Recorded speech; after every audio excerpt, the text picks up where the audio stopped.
Hi welcome to our channel. நம்ம சேனலில் ஒரு சூப்பரான ஒரு ஹேர் மாஸ்க்கு தான் பார்க்க போகிறோம். ஹேர் க்ரோத்தாக வேணும் அப்படிங்கிறவங்க வாரத்தில் ஒரே ஒரு நாள் மட்டும் இந்த பேக்கேஜ் எடுத்துக்கோங்க. சூப்பர் ரிசல்ட் கொடுக்கும். நம்ம ஹேரில் இருக்கிற டேண்ட்ரஃப் ஃபுல்லாக ரிமூவ் பண்ணி ஹேர் ரூட்ஸையும் கிளியர் பண்ணும். ஹேரோட ஷைனிங்கும் அதிகப்படுத்தும். ப்ளஸ் ஹேர் வளர்க்க ரொம்ப ஹெல்ப் பண்ணும். இது 3-in-1 மாஸ்க்கு 3 வேலையும் செய்யும். நமக்கு முடி யாருங்க வேண்டான்னு சொல்லுவாள். எல்லாருமே இப்போ லாங் ஹேர் வைக்கிறது ரொம்ப ஃபேஷனாக போயிடுச்சு. அந்த மாதிரி லாங் ஹேர் வேணுங்கிறவங்க வாரத்தில் ஒரு நாள் யூஸ் பண்ணி பார்க்கலாம். அந்த மாஸ்க் எப்படி ரெடி பண்ணுறதுன்னு பார்க்கலாம். அதுக்கு முன்னாடி என்னோடய சேனல் சப்ஸ்கிரைப் பண்ணலைன்னா சப்ஸ்கிரைப் பண்ணிடுங்க. மறக்காமல் பக்கத்தில் இருக்க பெல் ஐக்கானை கிளிக் பண்ணிடுங்க. அப்போ தான் என்னோடய வீடியோ நோட்டிஃபிகேஷனில் வரும். இப்போ வாங்க அந்த மாஸ்க் எப்படி ரெடி பண்ணுறதுன்னு பார்க்கலாம். நான் இந்த மாஸ்க் ரெடி பண்ணுறதுக்காக ஒரு 2 டேபிள் ஸ்பூன் அரிசி, 2 டேபிள் ஸ்பூன் வெந்தயம், ஒரு 3 அல்லது 4 டேபிள் ஸ்பூன் பாசிப்பயிறு தண்ணி ஊற்றி ஊற வச்சுருக்கேன்.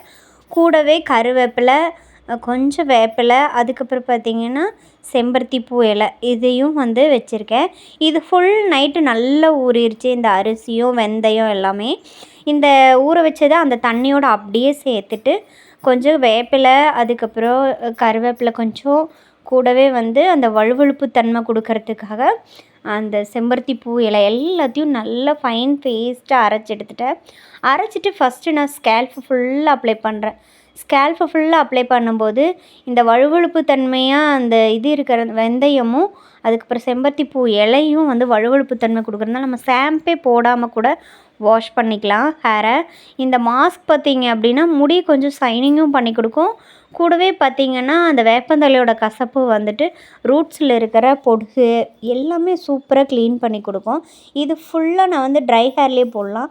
லைட்டாக ஆயில் மிக்ஸ் பண்ணிவிட்டு போடலாம். நான் லைட்டாக தலைக்கு ஆல்ரெடி கொஞ்சம் ஆயில் வச்சுருக்கிறதுனால நான் இந்த பேக்கேஜில் ஆயில் சேர்த்துல.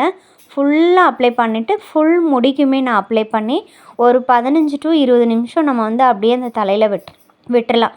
கொஞ்சம் நல்லா ட்ரையாக காஞ்சிரும். காஞ்சதுக்கப்புறம் நம்ம தண்ணி ஊற்றிட்டு நல்ல ஒரு மசாஜ் கொடுத்துட்டு அலசி எடுத்துடலாம். பார்த்தீங்கன்னா கொஞ்சம் அங்கங்கே ஒட்டிகிட்ருக்கும்பாங்க. நான் நல்லா ஆற வச்சு உதறிட்டேன். நான் இன்னும் சீப்பே வைக்கல. முடி கொஞ்சம் திக்னஸாக தெரியும் இந்த ஹேர் வாஷ்க்கு அப்புறம். இந்த திக்னஸும் அந்த ஒரு முடி நல்லா திக்காக ஆகுது அப்படின்னா தான் அதுதான் வளரும். ரொம்ப நல்லா சாஃப்டாக ஷைனிங்காக ஆகி முடி அடர்த்தி கம்மியாச்சுன்னா அது க்ரோத் ஆகாது. இந்த பேக்கேஜ் நல்ல ஒரு ப்ரோட்டீன், அந்த வெந்தயத்தோட இதெல்லாமே சேர்ந்து ஒரு ஹேர் வாஷ் எடுக்கும்போது சூப்பராக இருக்கும். இந்த ஹேர் வாஷ் நீங்கள் ஆல்ரெடி ட்ரை ஹேராக அப்படி இருந்துச்சுன்னா ஷாம்பே யூஸ் பண்ணாமல் நல்லா கொஞ்சம் தண்ணி அப்ளை பண்ணிட்டு நல்ல ஒரு மசாஜ் பண்ணி, கொஞ்சம் தண்ணி நிறைய தேவைப்படும். நல்லா தலையை அலசிட்டு நல்லா மைஹோதி வச்சு நல்லா எடுத்தீங்க அப்படின்னா அது ஃபுல்லாக உதிர்ந்துடும். சூப்பராக இருக்கும். ஹேர் க்ரோத்துக்கு சூப்பரான ஒரு பேக்கு. இந்த பேக்கேஜ் குட்டியிலேருந்து பெரியவங்க வரைக்கும் யார் வேணால் போடலாம். நீங்களும் ட்ரை பண்ணிவிட்டு கமெண்ட் பாக்ஸில் கமெண்ட் பண்ணுங்கள். நெக்ஸ்ட் ஒரு சூப்பர் வீடியோவில் பார்க்கலாம். பாய்.